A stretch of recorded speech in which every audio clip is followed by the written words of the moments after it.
Anne! Come here. I thought lunchtime would never arrive. I feel the same way. I'm just so excited to hear about everything that you saw. Me too. Me three. What do you mean? Prissy and Mr. Phillips, silly.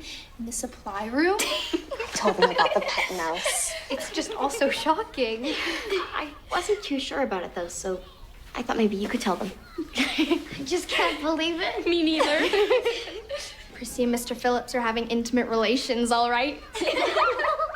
It's a pretty common occurrence. But you don't really think she touched it, do you? His pet mouse?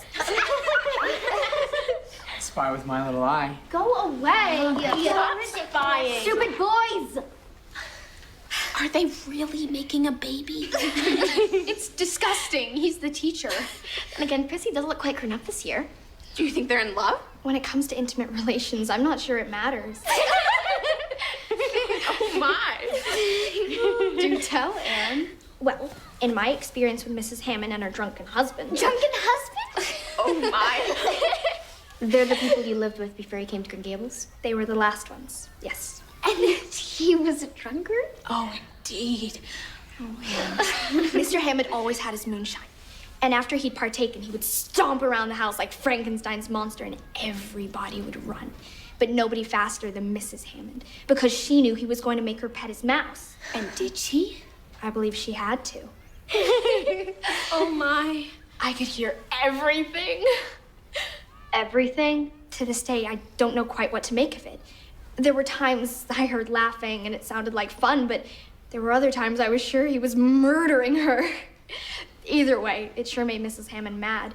And the next morning, more often than not, she would take after me with a wooden spoon. I'll confess that I was relieved when Mr. Hammond dropped dead.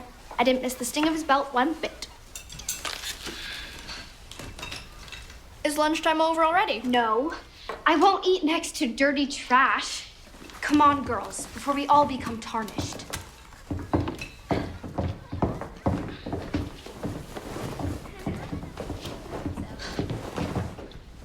Diana.